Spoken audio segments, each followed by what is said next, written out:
Oh yeah, it's been more than a year now of the Holocaust hoax, of this being locked in our homes, the Kung Flu virus, which we survive very well. You can catch it and not even get sick, or you just get sick like a normal flu, and it's enough of a reason, this Kung Flu virus, to commit economic suicide. Then it's been a year of this now, and still no actual strong strategic moves made or ground gained. But we're still working on it. I'm still working on it. I really wish others would all jump in and start to resist this thing.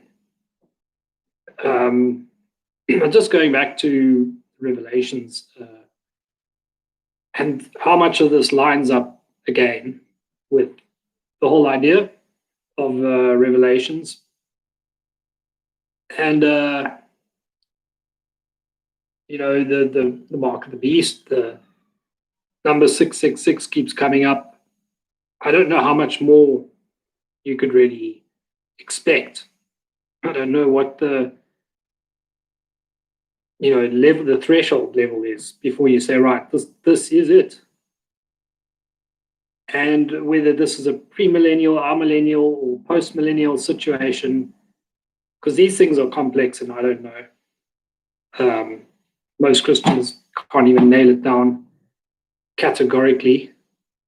And I'm talking about sincere Christians. I'm not talking about your kind of fake Christianity that's out there. But just this passage, which bothers me a little, part of it's from Revelation 13:7. And it was given unto him to make war. It was given unto him to make war against the saints and to overcome them.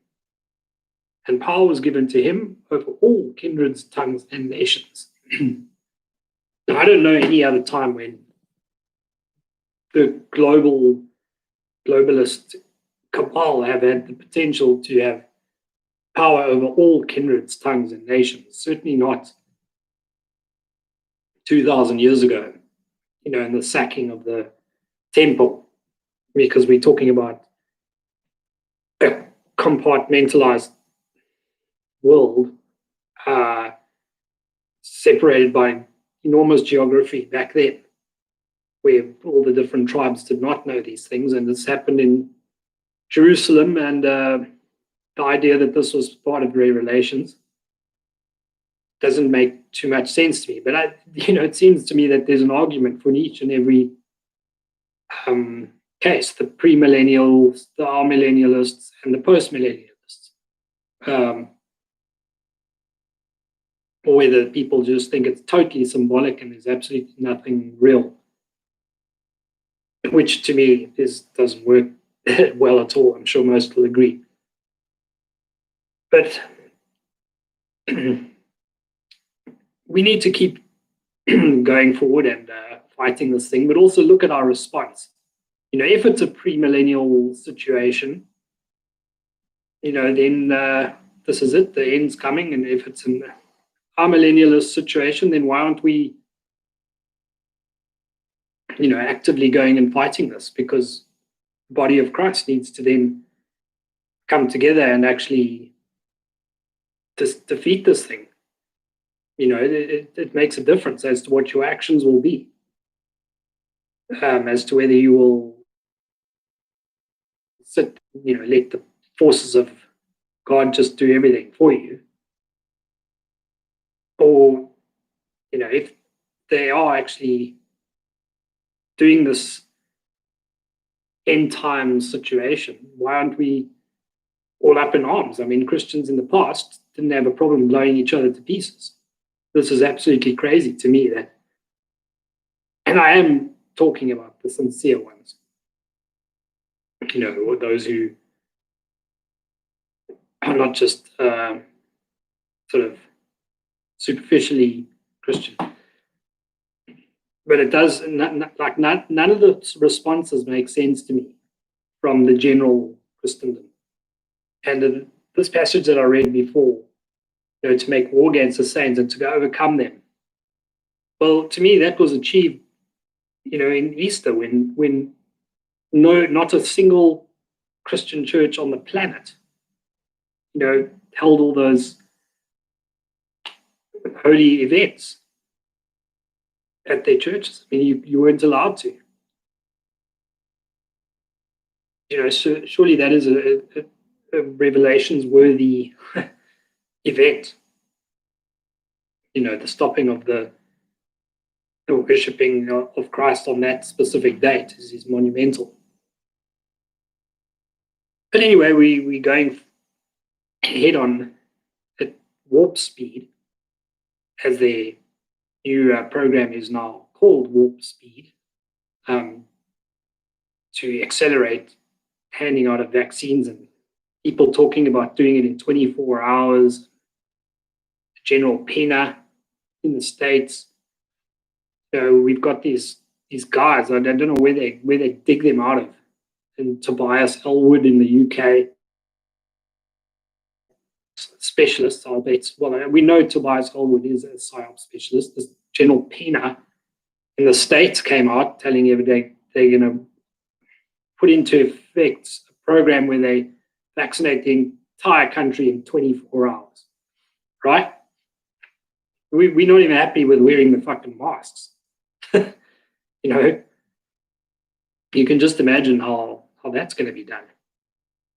Other countries need to learn from one another, because this is a globalist thing. So it's so obvious that it's a globalist thing. I mean, it's happened exactly the same way in every other country. Can they not see that? So just different timing, and they need to manipulate that. So when you see what's happening in the UK, you can expect it to happen in South Africa at a later date, and you need to be ahead of the game. And I can tell you that, with the protesting, that as soon as there's protest, it seems they double down on their lockdowns and so on. So you must expect that, but you must do it anyway. Resist it and protest, and start organizing a movement that actually does something and goes out and gets the public awareness going. But whereas here, where I saw that happen, it was uncanny how immediately literally that evening, Boris Johnson would be announcing new lockdown restrictions. So it's a kind of being in dialogue, or in a game of chess of some sort, or a game of poker, Texas Hold'em poker. And the stakes are just rising higher and higher, and we doubling down, well, they're going to double down and raise your bet. And the stakes are extremely high when you consider all that's at stake here. I mean, you can almost consider every other issue a secondary thing, no matter how serious you think it is, even a flipping earthquake. Because this is going to take away your life. This is going to turn you into essentially a ball of cells that just generates income for a bunch of billionaire pusses. Pedophile pieces of dirt. And it's got to be one. It's not an option to just ignore this and put it on the back burner and do other things. And on to other things now, anyway, as I say that. I saw in South Africa the Brackenfell protests and whatever, which is the most interesting thing out of that was the appearance of a guy straight from John 8:44, Jack Markowitz, who sprung up, got a press conference or made a press statement, all clean cut and ever so ever, seemed to avoid the tear gas and the blue dye that they were spraying on all the mamas and the medalas that were rolling around after the water cannon hit them and the tear gas and the thunder flashes. He seemed to have avoided all of that. But it is interesting to note that the most privileged people on the planet are pointing the fingers from the people straight from John 8:44. And it just never ceases to amaze. And old poor villain Petzer seems to find these scrumuncles everywhere, wherever he is, they're not far off this Synagogue of Satan, cabal, junior league. Who was the other one? The Daniel Friedman, soon to be deep fried in hell, man. And then Jack Markovitz pops up. It's interesting that also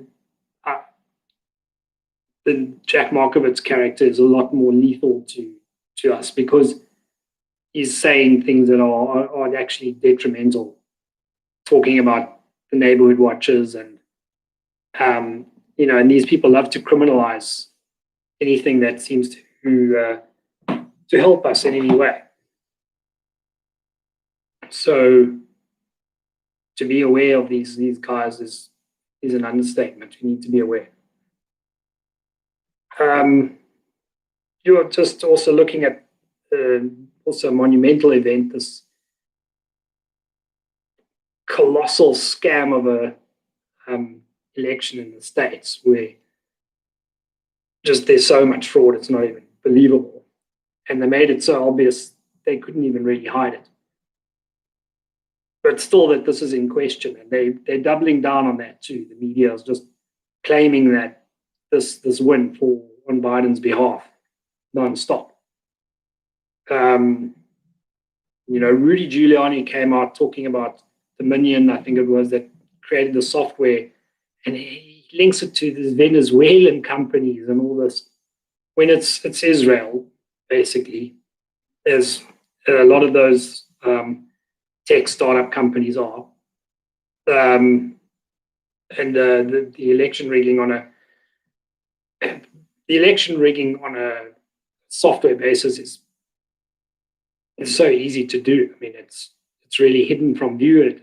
That's what software does. It hides the complexities of the system from the user. So they can just punch in stuff and it adds it all up nicely for them. So if you've manipulated that by like 1% or made sure that it always ends up in a certain total, it's the most doable thing ever.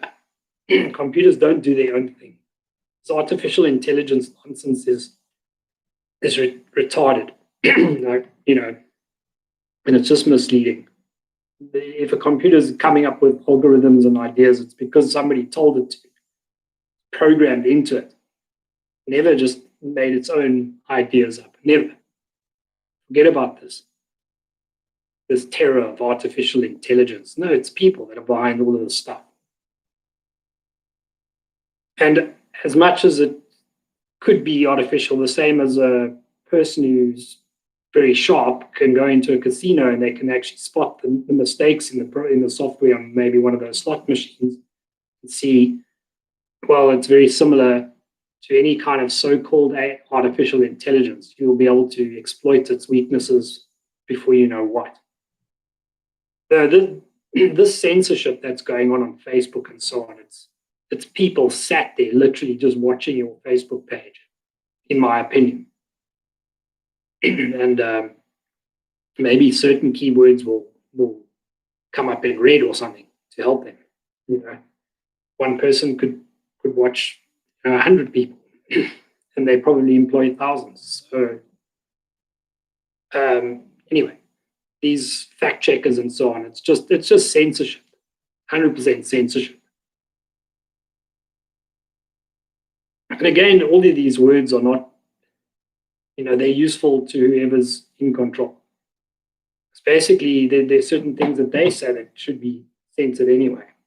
And it's not like these blanket statements can be used as a cure-all to everything. It's actually just now basically about who's in power. We don't like the stuff you say, so that's censored. Well, they can talk about the most unbelievable stuff, genocidal comments and stuff about children learning about things they should never learn about. They can say whatever they like, but those things should be censored. The other stuff, no. They've just inverted everything. Censorship has a place, for sure.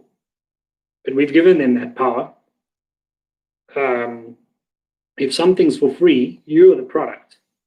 So this is Facebook, Twitter, all of these platforms, they're free to an extent. I mean, obviously you're paying for your ISP, but it's free. So you're the product.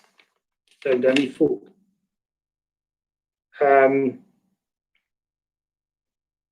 basically, the scamdemic lies. You cannot just have this magic bullet for this, because there's several lies. They have like 10% truth in some of what they say. There's so many different ways to attack it that they've basically created a snowstorm of lies. So you actually can't really nail it down. It's a lot harder to even explain to others. Mainly that's the issue that you come across with their new found pandemic, which is their wildest dream come true, air AIDS. With this terrible disease that you can catch through the air. You get long COVID and all sorts of different COVIDs, and asymptomatic COVID, but everybody's going to get sick. And the only cure for this sickness, which kills like 99.98% of normal healthy people, the only cure is a cure which has got a higher death rate in itself. But we know these things, and we can calculate them very easily. The bottom line is this comes down to force, and who's got it and who doesn't.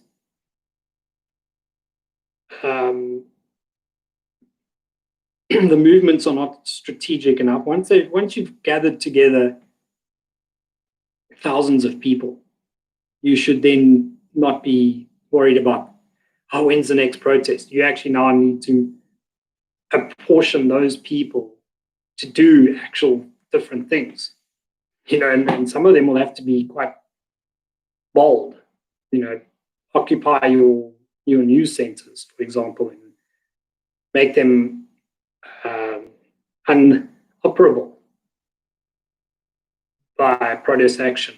Or occupy people in collaborators' homes with thousands of people. You need to start doing actual strategic things. Of course, the monetary system, we can't always nail it down because it's so hidden. And this is where the true source of the power is for this thing. But we need to start looking at moving crowds in strategic ways. And their media mouthpiece needs to be taken away from them very pronto. And actually, it includes the cell phones, but not just the television, because the cell phones, you get these live updates all the time. It's interesting. I've never subscribed to a single one of these, but they're telling you, no, like the government's been given access to your specific cell phone subscriber or whatever. And that's just, it's an absolute outrage. These tech startups as well, they're something else. It's basically shutting down the president's speech. The elected that 60 million people did vote for. Just say, no, we're not happy with his comment that he made there. Just delete it. Which is another thing. That's Trump's own fault for not going all out. You can't wrestle softly with these people. You got to go full attack and play their game as well and smile while you do it. Be like, non-aggressive appearing. You can be a tyrant and charming at the same time. And you don't have to shout and scream, and not that anybody does. Maybe we need a bit more of that too. Some actual genuine fire. This absolute hypocrisy, and the Trumps and the Borises of the world come along. Oh, we're going to give tax breaks to people earning, £25,000 and above. I'm pretty sure that the billionaires earn about 25 million.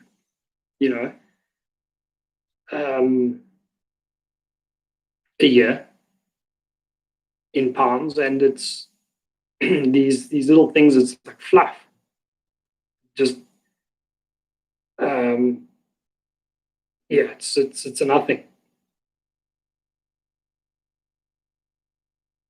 So yeah, that's where we've got to get double down on our protest on this mask wearing and these Hersterias running around with. It's not hysteria, it's Hersteria, because they're running around like terrified women. And I got that term from Andrew Carrington Hitchcock show. But yeah, just the interesting developments are in South Africa with the EFF and that, and then that popping up of the Synagogue of Satan Junior League, and it just illustrates what I've been saying all along. That this EFF, these groups are puppets in action, and they all move towards the same goal, the South African Communist Party.